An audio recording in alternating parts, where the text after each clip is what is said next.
Hi, this is our last video on the Summa Contra Gentiles, and we're just going to pick up on some of the points made in chapters 4 through 9. And along the way, I can see there's a couple references or connections we can make back to what we saw in Plato, which is kind of nice to be reminding ourselves of that, to see the same message made. So the topic is basically faith and reason, and the first thing is 4 questions, and the questions are chapters 3 through 6. So, is it likely that there are truths about God that exceed our natural cognitive abilities? Wasn't it pointless for God to reveal the preambles? The argument there was we could have figured those out for ourselves. Why would he do that? Isn't it wrong to demand that we accept the mysteries because we don't know for sure that these are correct? And isn't it, even if it's not wrong, is it stupid to accept the mysteries? Okay, I'm going to focus on the last three. We talked a little bit about the first one, and the idea, I guess it's kind of falls down to you whether you think God is a being beyond or transcendent anything that we've seen in this world, um, and that it would be plausible that we certainly wouldn't be able to grasp everything there is about God. And I'm just going to leave it at that, and I'm going to talk about the next three. The second one is about revealing the preambles, and St. Thomas makes some interesting points about philosophy there that I think help. Okay, so he says philosophy requires intellectual talent, that not everybody has the intellectual ability to study philosophy. An interesting point. I mean, that's something that maybe people balk at. Maybe philosophy, anybody can do philosophy. It's just a matter of whether you want to or have the time. Um, St. Thomas says otherwise, that some people simply can't do it. Even if you can do it, it requires time to do, and this in two different senses. First, you have to give it time. So if you've got other things to do in your life, if you have to take care of things, all of us are kind of aware that we have responsibilities for cooking our dinner and taking care sometimes of kids, and it may even make doing this class difficult, finding the time to do that. And even if you can find the time, it's going to take time uh, to be trained and to work at it. I mean, philosophers, we write stuff, and we have to spend time working out that the ideas and sending them out to other people. Beyond that, it requires motivation. Okay, if you're not motivated, you don't really want to do this, then you're not going to do it. Interesting point here. Remember, we talked about misology in the Phaedo, that Socrates was worried that people would begin to hate arguments because arguments aren't, they're hard. They're hard to see that they're true. They're hard to be certain about them. They're hard to formulate them just right. Once they're out there, people disagree and want to talk about them. St. Thomas thinks it's laziness. That's the bigger problem here, that people are just, they just don't want to put in that effort. And even the best of philosophy is still, St. Thomas says, mixed with error and uncertainty. Here I'm reminded of Socrates' point in the Apology that human wisdom is worthless. And by what he meant by that is that not that we shouldn't try to do it, but that it always has a certain kind of, it's not God's certainty, it's always going to be fallible and always be something that we're always going to have some trepidation about. So the conclusion to draw here is St. Thomas is very aware of it, that philosophy is very hard and very rare. Okay, next two are about accepting things that we don't really know are so. Okay, so what about believing things that we cannot really know? Is that wrong?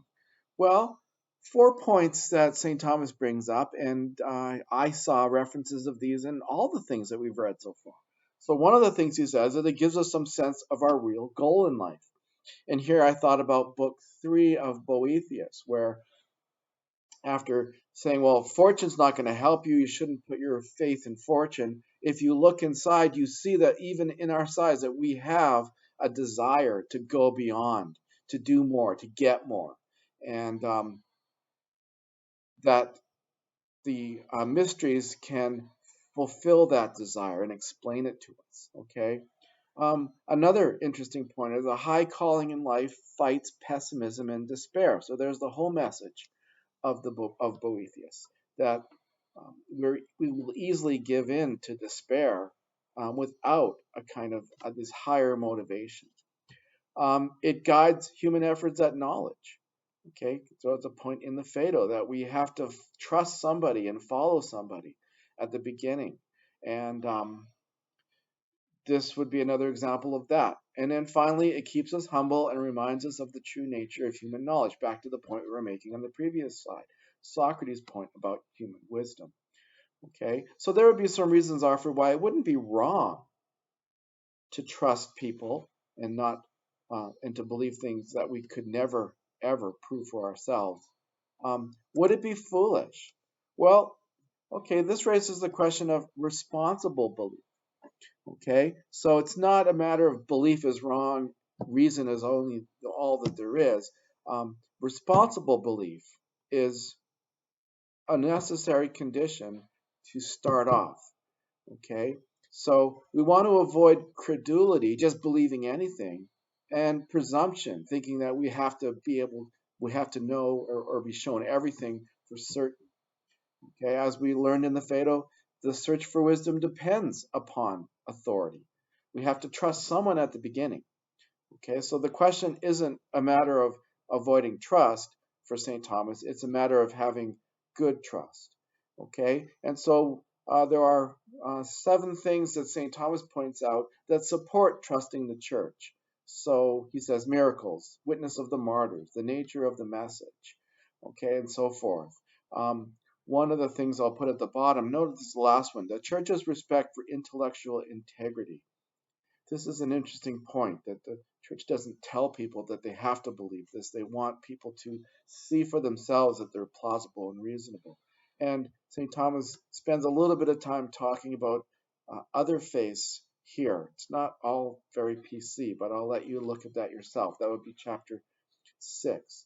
Okay, final points, just to finish this up and set us up to look at some philosophy about the nature of God. Some points concerning faith and reason. So chapter 7 and 8. The big point, there can be no genuine conflict between faith and reason. They have the same source. One doesn't tell something different than the other says. There can be apparent conflicts, okay? So they look like they're conflicts. But we should be able to resolve these. Doesn't mean we have and that we will, but we believe that they can be resolved. Okay, so this would be part of what the Summa Contra Gentiles would try to do. This seems like good advice too. We should answer philosophical and scientific objections on their own terms. So we shouldn't just say, well, that's, faith, shut up. Rather, if someone has a logical objection, we should look at their logic. If someone has a scientific objection, we should look at the science. We want science to be good science and philosophy to be good philosophy. Reason, again, this is a point we've been seeing a couple times, needs the guidance of faith to do its best. And then finally, philosophical reason is an important tool in spreading and maintaining the faith. Another message of the Summa Contra Gentiles. If people don't share the faith, then you really don't have a starting point, so you have to find a philosophical starting point, which is back where Socrates was at. Okay, so I hope you see some of the things that we saw with Plato being repeated here in St. Thomas's view. And remember, the ultimate thing here is that St. Thomas's view, classical philosophy is fulfilled in Christian revelation. It helps classical philosophy do everything that classical philosophy wanted to do. Okay, I'll leave you there. There's a forum next with a question I'll have you discuss. Stay tuned for proofs for God's existence.